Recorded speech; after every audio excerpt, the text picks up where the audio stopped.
తెలంగాణలో భూభారతి మార్గదర్శకాల ముసాయిదా తయారవుతుంది.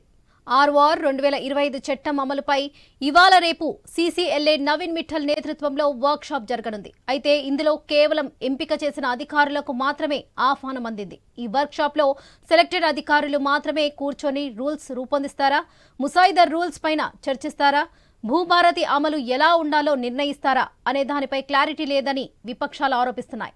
భూభారతి రూల్స్ ప్రజలకు అనుకూలంగా ఉంటాయా, అధికారుల ఇష్టాయిష్టాలతోనే రాస్తారా అన్న సందేహాలు తలెత్తుతున్నాయి. మరోవైపు భూభారతి పేరుతో అధికారులు కొన్ని నెలల నుంచి భూ సమస్యలు దరఖాస్తులను పెండింగ్లో పెట్టారు. అప్లికేషన్ల స్టేటస్ తెలుసుకునేందుకు ఒక్క రివ్యూ కూడా నిర్వహించలేదు. మండల స్థాయి నుంచి సీసీఎల్ఏ వరకు అంతటా భూభారతి వచ్చేస్తుందంటూ కాలయాపన చేస్తున్నారు.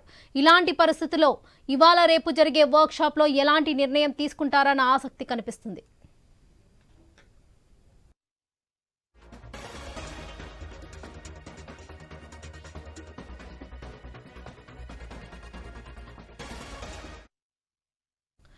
తెలంగాణలో భూభారతి మార్గదర్శకాల ముసాయిదా తయారవుతుంది.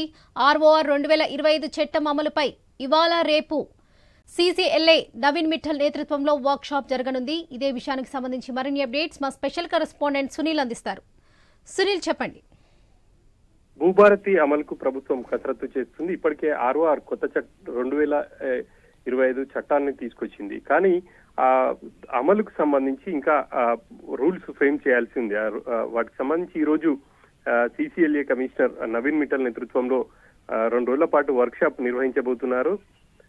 ఈ వర్క్ షాప్ లో వివిధ మాడ్యూల్స్ సంబంధించి అధికారుల నుంచి ఎలా చేయాలి ఏంటి అన్నది వాళ్ళకు శిక్షణ ఇచ్చే అవకాశాలు అయితే కనిపిస్తున్నాయి. ఇక ఇప్పటికే వివిధ జిల్లాల నుంచి ఎంపిక చేసినటువంటి అధికారులను ఈ వర్క్ షాప్ కి అయితే హాజరయ్యే విధంగా చర్యలు అయితే తీసుకున్నారు. ఇంకా చట్టం అమలు చేయడానికి మరికొంత సమయం పట్టే అవకాశాలు అయితే కనిపిస్తా ఉన్నాయి.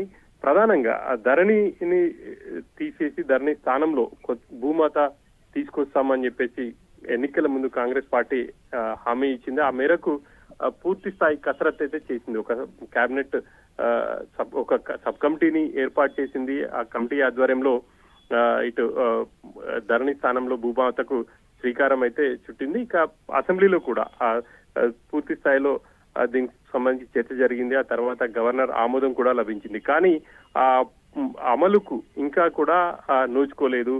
పూర్తి స్థాయిలో అమలు కావడానికి మరికొంత సమయం పట్టే అవకాశం ఉంది. ఈ రోజు అధికారులకు వర్క్ షాప్ నిర్వహించిన తర్వాత రూల్స్ ఫ్రేమ్ చేసి భూమాతను అమలు చేయబోతున్నారని చెప్పేసి చెప్పుకోవచ్చు. గత కొంతకాలంగా చాలా మంది రైతులు వివిధ జిల్లాల్లో ఇబ్బందులు పడుతున్నారు.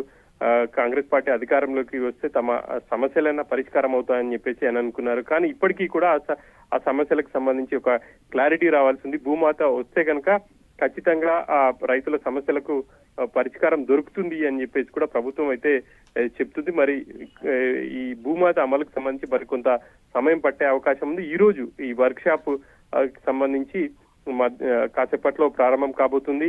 ఇక అధికారులు దానికి సంబంధించి ఎటువంటి ముసాయిదాను రూపొందిస్తారనేది కూడా చూడాల్సి ఉంది. వాళ్ళకి రైట్, థ్యాంక్ యూ.